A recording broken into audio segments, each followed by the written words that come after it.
Brian Moran, founder of Government CIO. Welcome to Government CIO Magazine. Hi, this is Hillary Wax with Government CIO Magazine. Today we will be interviewing Barry West, the Chief Information Officer at the Pension Benefits Guaranty Corporation.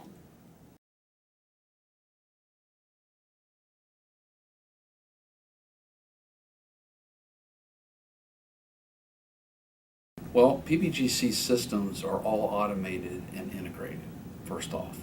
The data generated from payment transactions, applications, insurance claims are input once and routed electronically to respective systems and databases. When a plan terminates, PBGC sets up a temporary site to gather all prior paying agent data in both hard copy and electronic formats. Hard copy formats are scanned into our image processing systems. We then cleanse and scrub the data, import it into PBG systems, and begin processing benefit payments. We send payment information to our current paying agent, which is State Street Corporation, who in turn make the payments to our retired participants, and then provides PBGC data so that we can then reconcile all of our accounts. My PBA, which stands for My Pension Benefit Account, is an outward-facing system that processes basic benefit requests such as view prior payments, change of address, change bank account information, etc. In parallel, we collect premiums from the plan sponsors of defined benefit pension plans. Premium collection is provided via My PAA, which stands for My Pension Plan Administrator. The data is then processed through our premium system, which identifies past due filers, calculates penalties and interest from past due filers, and generates statements of account and past due filing notices, which are then sent to the plan sponsors who are not current. PBGC invests the funds we collect so that we can continue to pay our participants.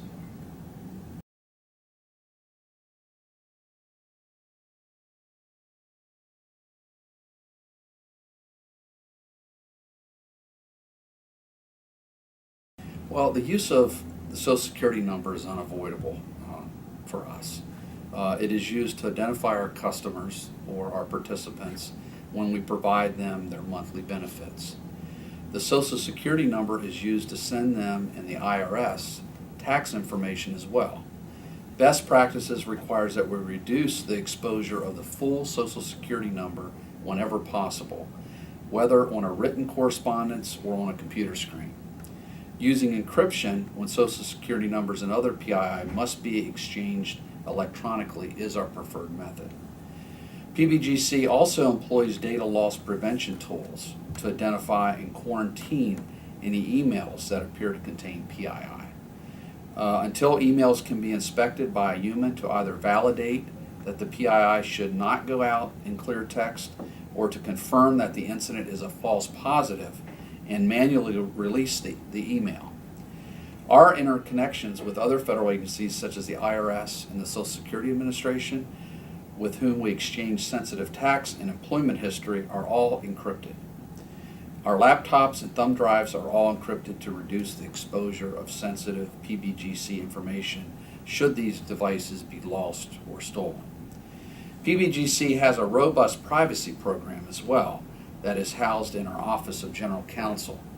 The CIO and the Chief Information Security Officer partner with the Chief Privacy Officer and the Senior Agency Official for Privacy to ensure that we provide initial security and privacy awareness training, which is required to be taken by our employees and contractors before access to any PBGC information is granted, mandatory annual security and privacy refresher awareness training, and PBGC declares a Privacy Week dedicated to fun and informative activities designed to increase awareness around privacy. PBGC is extremely sensitive to its privacy and privacy breach reporting requirements. We therefore ensure any potential incidents are reported immediately. While technology can assist in protecting sensitive information, our experience shows that well-trained and informed employees and contractors are the key to ensuring protection of our sensitive information. PBGC's privacy program also includes the use of privacy threshold assessment and the privacy impact assessment, which are produced by each system owner and reviewed annually to ensure that these controls are adequate to protect the confidentiality, the integrity, and the availability of PII.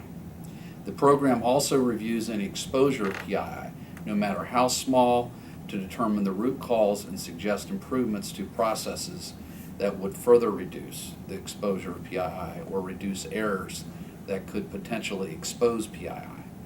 Technology included is email encryption technology. We use something called WinZip. Data loss prevention, we use a product called IronPort. Hard disk encryption, we use something called Checkpoint. And the online security and privacy awareness training is provided through an agreement with the Office of Personnel Management and their GoLearn system.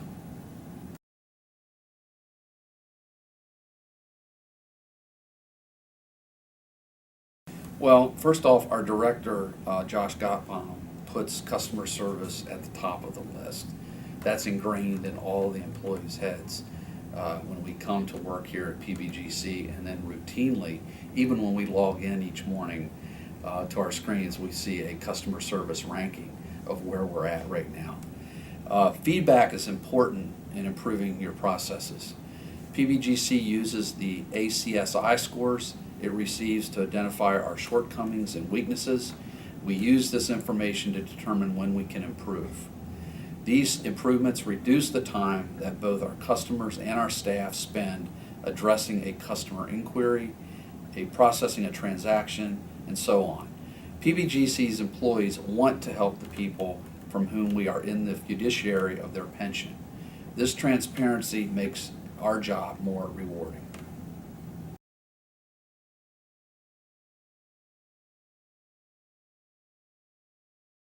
Public image is a product of the service we deliver. Customer service is a PBGC strategic objective and priority.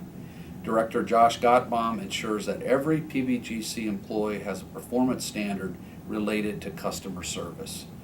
ACSI scores are used to gauge our understanding, customer needs, and satisfaction. ACSI scores are part of our login banner, as I mentioned earlier. Daily comments and monthly and quarterly scores are posted on the front page of our internet site to drive the importance of customer service. The ACSI scores and comments from our retirees are reviewed and turned in to functionality requirements for our My PBA system. We work very closely to prioritize our requirements with the BAPD director and his program office staff as well. We recently modernized the My PBA to move to a common Oracle Web Center 11G platform to provide new capabilities such as selecting multiple beneficiaries, setting email preferences and alerts, selecting tax forms such as the 1099-R, the 1042-S, or both, and setting preference on replacing or removing check image on EDD forms. The new platform gets our My PBA system on a platform where mobility is feasible when PBGC is ready to embark on it.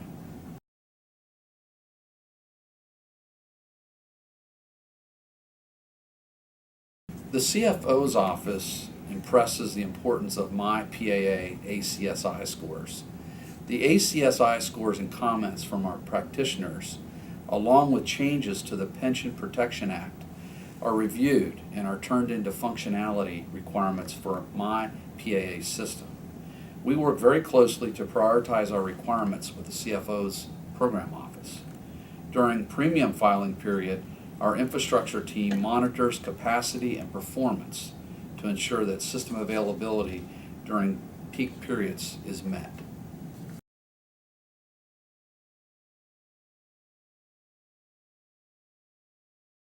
Well, there are a few.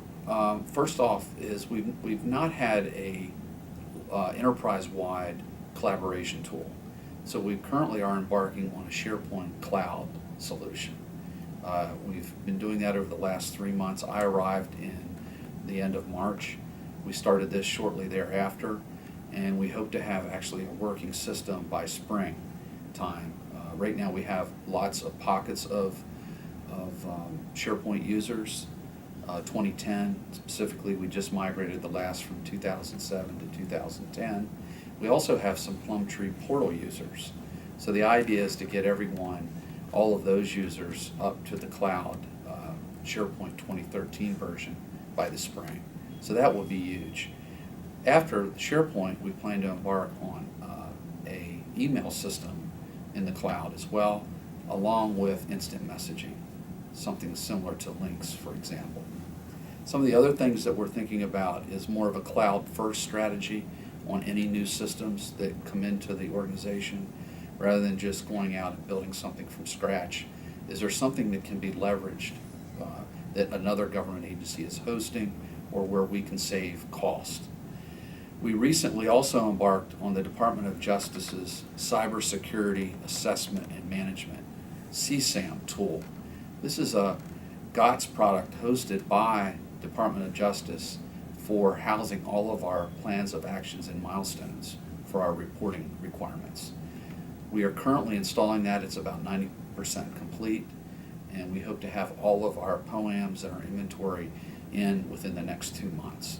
This will be a huge success story, as right now everyone has been running around with spreadsheets and it hasn't been very organized. So we're really excited about the tool as we embark on it over the next 3 to 6 months and getting a lot of its functionality in place.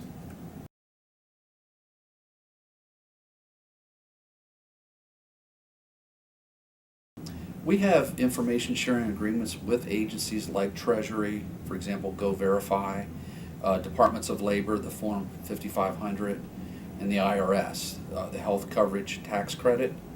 We compare our pay records with these other sources of data to improve the accuracy of the payments that will be made through the validation of payees, work history, and other critical data. For instance, we have arrangements in place to update our records with the most accurate death information reported to the Social Security Administration. This reduces the time it takes to discover payments that might be made to deceased payees. This information sharing is important to our business processes.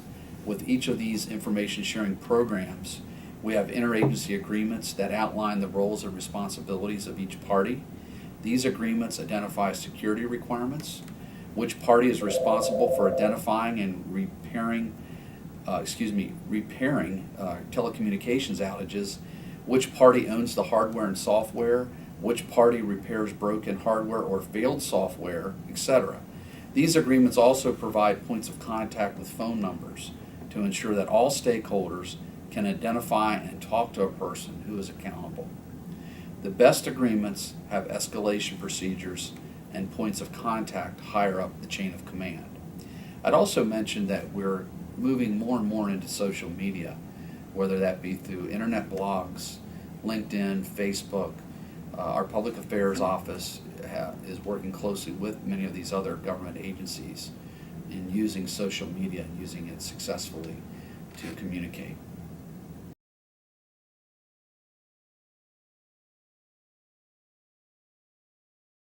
Well, I think it really starts with the IT strategic plan and having a foundation upon which to work and having a blueprint and having that plan in place. As new priorities are added, which is going to happen in any organization, you have to adjust priorities, and you really need to have that roadmap laid out in your IT strategic plan so that you know that you can make some adjustments and that other parts of the organization will see where those adjustments are being made.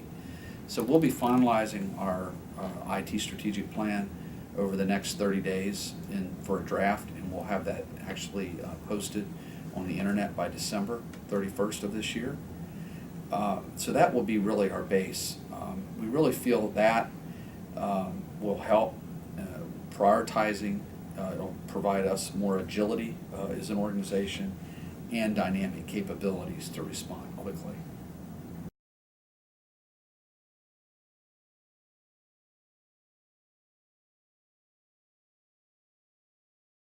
Well, we have a planned budget each year for training, we've really been fortunate to keep that. And many organizations during tough times and cost cutting, travel and training go first. We've been fortunate to keep our training dollars in place. So I'm very fortunate there. We also have a requirement in the organization that everyone has to have at least 32 hours of training each year, and that has to go into their record. So that forces the issue. Also, I am a big proponent of education and always have been, so that's something that I'm always looking at ways to help employees in reaching their goals and helping them stay certified, whether it be through a security CISSP, a project management professional PMP certification, and so on. Also, helping them as they pursue their educational aspirations in a degree-seeking program. A lot of that really starts with something that I believe in, which is the individual development plans, the IDPs. And these are something that I'll be implementing here over the next 45 days as we start a new rating period, where we sit down with the employee and we map out what some of their goals and objectives are and how they can be aligned with the strategic plan and where we're headed as an organization. And when that happens, it usually can be a win-win.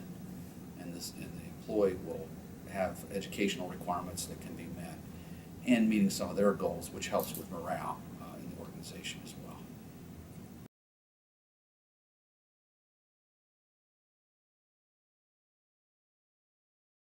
I just think what really makes us successful is our customers. I really think it's about our customers. And not so much around the Beltway, but it's really, for example, when I was in processing here in my orientation, they showed a film clip of the elderly person out in Iowa that relies on the monthly check that they get from PBGC every month, which may be their only source of income other than a Social Security check. This check from them can make a world of difference in their life and in their future and what they're doing. So I think just that success story to me is that we're able to provide that check to our customers in far-reaching places, and we do it routinely.